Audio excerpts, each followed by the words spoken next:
किराम ने कहा इस तरह 11 आयतें नाजिल हुई। कितनी आयतें? 11 आयतें नाजिल हुई। इस तरह बात उलमाए किराम ने कहा है। तो वो एक शान नुज़ूल था और एक शान नुज़ूल सुनिए आज। और एक साहब हुजूर की बारगाह में आए, आकर अर्ज करे कि आपके पास कोई चीज ऐसी है ही नहीं कि हम जिसे देखकर ईमान लाए। वो इस तरह कहे और आकर ये बोलने लगे कि आपके पास कोई ऐसी अनमोल चीज नहीं है जिससे देखकर हम आपकी तरफ राग़िब हो। तो अल्लाह तबारक व तआला ने इससे बड़ी अनमोल चीज क्या होना कि अल्लाह कहता है कि मैंने मेरे महबूब पर इतना बड़ा कलाम नाजिल किया है। सुभान अल्लाह। इस आयत मुबारका को नाजिल फरमाया अल्लाह वलक़द अंज़लना इलैका आयातिन, के बेशक हमने आपकी तरफ आयतों को उतारा, निशानियों को उतारा। आयत का माना निशानी, तो पूरा कुरान मजीद अल्लाह की निशानी ही है। बेशक सुभान अल्लाह। उलमाए किराम ने कहा आयत से मुराद अल्लाह की निशानी भी होती है और आयत से मुराद मुस्तफा की नबूवत की सदाकत भी होती है। सुभान अल्लाह। और अहकामात भी होते हैं, फसाहत और बलागत, हर चीज आयत के अंदर दाखिल हो जाती है। आयातिन बय्यिनातिन कहा गया, खुली रोशन निशानियां अल्लाह तबारक व तआला ने दी है। इससे बड़ी अनमोल चीज तुमको क्या होना।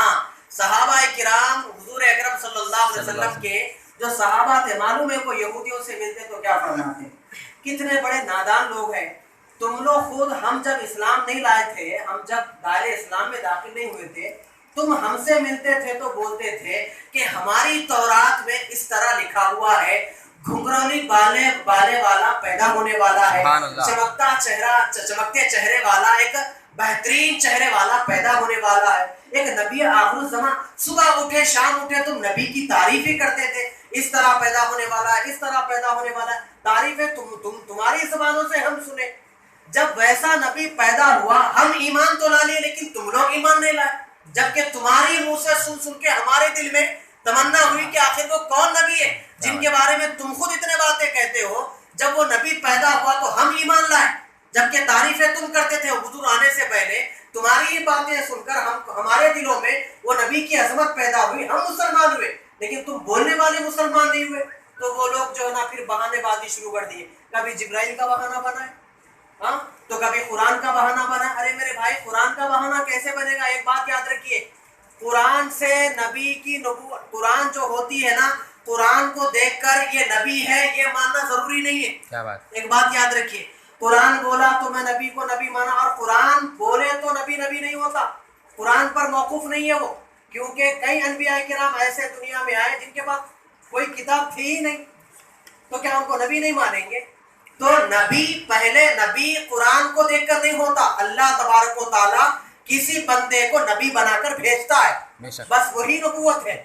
और वो उसके ऊपर कुरान अगर नाजिल हुई तो वो जो है ना वो ये बयान करता है कि देखो मेरे पर एक किताब नाजिल हुई, इसे तुम पढ़ो। तो पता ये चला नबी से किताब का तारुफ होता है, किताब से नबी का तारुफ नहीं होता है। समझ में आ रही मेरी बात? नबी से किताब का तारुफ होता है, ना कि किताब से होता है। अरे आपका अल्लाह तबारक व तआला को जो ना, आपको मालूम है वुजू की जो आयत नाजिल हुई नमाज फर्द होने के बाद कई सालों के बाद नाजिल हुई। बेशक आप बोलेंगे फिर सहाबा कैसा नमाज पढ़ते थे? वुजू की जो आयत है, या अय्युहल्लज़ीना आमनू इज़ा कुमतुम इला सलाती फग़सिलू वुजूहकुम, ऐ ईमान वालों जब नमाज के लिए खड़े हो रहे हो अपने चेहरों को धो लो, अपने हाथों अपने सर का मसा करो, अपने हाथों को कोहनियों समेत धो लो, पैरों को टखने समेत धो लो। ये जो आयत नाजिल हुई ना मेराज की नमाज फर्द होने के बाद कई सालों के बाद ये अल्लाह आयत को उतारा। फिर जो बीच का वक्फा गुजरा, इतने साल जो नमाज पढ़े सहाबा, कैसे नमाज पढ़े? बगैर वुज़ू की नमाज पढ़े? माशाअल्लाह नहीं, हुजूर जैसा चेहरा धोते थे सहाबा वैसे ही चेहरा धोते, सुभान अल्लाह, जैसा हाथ धोते थे सहाबा वैसे ही हाथ धोया, सुभान अल्लाह। ठीक है, तो मुस्तफा की अदाओं का नाम ही इबादत हुआ करती है, सुभान अल्लाह, सुभान अल्लाह। तो फिर अल्लाह ने आयत को क्यों नाजिल किया? महबूब आयत को तो इसलिए नाजिल कर रहा हूँ, वरना तू जो करे वो हमारी इबादत है, तेरी अदाओं में भी हमारी इबादत है, लेकिन आयत को इसलिए नाजिल कर रहा हूँ देखिए मैं तेरी आने वाली उम्मत को देख रहा हूँ, तेरी आने वाली उम्मत परेशान ना हो, ये हमारे खातिर आयत को नाजिल कर रहा हूँ। आनी बात समझ में? तो ये कुरान है, खुली निशानियां फसाद बलागत के साथ मुकम्मल तौर पर ये अल्लाह ने इसमें नाजिल कर दिया है। और इसको इनकार कौन कर सकता है? वही इनकार कर सकता है, वमा यकफुरु बिहा इल्लल फासिकून, वो आदमी इसको इनकार कर सकता है जो फासिक है, वरना मुसलमान इसका इनकार नहीं कर सकता। ये कुरान जब बहन की शक्ल में पढ़ा गया तो उमर बिन खत्ताब मुसलमान हो गए, सुभान अल्लाह, सुभान अल्लाह। मेरी बात मेरे भाई, ये कलाम है, दिल लगी नहीं है। लौ अंज़लना हाज़ल कुरआन अला जबलिन लरअयतहु खाशियम मुतसद्दिया मिन खशियतिल्लाह। अरे ये वो कलाम है, अगर हम पहाड़ों पे नाजिल करते ना तो सुरमा बनता। ये मुस्तफा के सीने की बरकत देखो, आज सुभान अल्लाह, सुभान अल्लाह, हाफिज़ कुरान नजर आ रहा है। सुभान अल्लाह। ये मेरे मुस्तफा का मौजूदा नहीं है तो क्या है। और आपको मालूम है जितने अनबिया किराम को जो जो किताबें नाजिल की गई और जो जो मौजूदात दिए गए, वो उनके जमाने में उनकी किताबें बाद में तहरीफात हुए, चेंजेस हुए। अपनी मनगढ़ंत बातें जो ना तौरात में, ज़बूर में लिख लिए लोग, इंजील में लिख लिए, लेकिन मेरे मुस्तफ़ा का ऐसा जिंदा जाबित एकदम ये कुरान मजीद ऐसा सबसे बड़ा मौजिज़ा है। खुदा की कसम 1400 साल पहले जो नाजिल हुआ, कयामत तक इसी तरह ये चलता रहेगा, एक ज़बर वो ज़ेर भी नहीं बदलेगा। ये मेरे मुस्तफ़ा का सबसे बड़ा मौजिज़ा है। तो ये बहन की जब ये बहन बनकर ये कुरान पढ़ी तो उमर बिन खत्ताब मुसलमान हुए।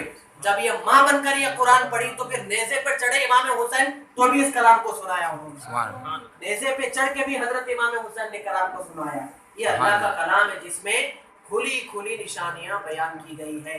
तो खुली जब निशानियां हमारी किताब के अंदर है तो फिर खुला दिल रख के पढ़ते क्यों नहीं मेरे भाई? एक कॉमन क्वेश्चन है आपसे, खुला दिल रख के पढ़ते क्यों नहीं जब इतनी खुली निशानियां हैं? हम नहीं पढ़ना तो कौन पढ़ना? ईसाई पढ़ना, उन्हें चांद में जाना, ईसाई पढ़ के चांद में जाके प्लॉटिंग करके आना, ईसाई पढ़ के साइंस तरक्की करना, ईसाई करके जो ना तिब्बी जो चीजें होती है, मेडिकल जो चीजें होती है उस पर रिसर्च करना। भाई बेस क्या है आप लोग उनसे पूछे तो वो लोग बोल रहे हम तुम्हारा इस कलाम पढ़ के आगे बढ़ रहे हैं। फिर हमारे कलाम पढ़ने वाले जो मुसलमानों के पास जो कलाम है बाप दादाओं से जो नाजिल हुआ आका अलैहिस्सलातु वस्सलाम पे, हमारे बाप दादाओं से कुरान रखा हुआ हमारे घर में, फिर हमारे लोग कहाँ हैं? हमारे लोग चहलुम में, बरसी में, घर बनाने की इफ्तिताम में, दुकान की ओपनिंग कर रही है, तो हमारे लोग कुरान पढ़ते। ऐसा पढ़े तो कहाँ हिदायत मिलती? अरे मेरे भाई इतना याद रखिए, कोई अमल हमारे पास ऐसा नहीं जिसे अल्लाह की बारगाह में पेश कर सके। लेकिन मैं आपको जिम्मेदारी के साथ ये बात बोलूं कि अल्लाह की बारगाह में बात बोल सकते, मेरे मालिक कोई अमल इस तरह काबिल तो नहीं है तेरी बारगाह में पेश करूं। हाँ, जिंदगी भर तेरे कलाम की मैंने नौकरी की है, तेरे कलाम के पैगाम को मैंने दूसरों तक पहुंचाया, कम से कम इतना तो बोल सकते ना अल्लाह को। तो इसीलिए कुरान को पढ़ा करें, सुबह को पढ़े, शाम को पढ़े, और उस बाप को तो ये बराबर सवाल होगा महशर के मैदान में, मैंने तुझे औलाद दी थी नादान, तुझे तेरे घर के बाजू में करोड़ों का मालिक का आदमी था जो ये बोल के रोता था मेरी बारगाह में, मालिक मेरे पास तो बहुत कुछ पड़ा है, विरासत में बहुत कुछ पड़ा है, वारिस नहीं है, मैं अपने कानों में एक लफ्ज सुनना चाहता हूँ जिसे बाबा जान कहा जाता है। मेरी बीवी एक लफ्ज सुनने के लिए आहें भरती है सुबह से शाम तक, अम्मी जान बोलने के लिए, ना बेटा है ना बेटी है। लेकिन बदबख्त है, मैंने तुझे तो बेटा दिया था नादान, मैंने तुझे औलाद दी थी, तूने कहाँ तालीम दी? ये पूछेगा अल्लाह हमसे। हम हमारा बच्चा हमारे आंखों के सामने, हम जब गद्दे पे बैठते हैं, ट्विंकल ट्विंकल लिटिल जब पढ़ता है ना तो हमारी तबीयत बाग बाग हो जाती है। लेकिन हमको इस चीज का एहसास नहीं होता मेरे भाई, जब हमारा बच्चा अगर उसको कोई बोले बेटा सूरह फातिहा पढ़ के सुना दो तो सूरह फातिहा नहीं पढ़ सकता। इस बात की तकलीफ नहीं होती, एक पोयम सुना दिया या स्टेज पे जो ना 26 जनवरी को अच्छा पार्टिसिपेट करके जो ना अच्छा जो ना प्रेजेंटेशन कर दिया तो हमारा दिल बाग बाग हो जाता है। ये अल्लाह का कलाम है, सुबह को पढ़ो शाम को पढ़ो, इसका सबसे बड़ा फायदा ये है कि मुर्दा दिलों को जिंदगी नसीब होती है। अल्लाह से दुआ है अल्लाह हमें कलाम पाक पढ़ने की तौफीक अता फरमाए। सुभान अल्लाह, सुभान अल्लाह।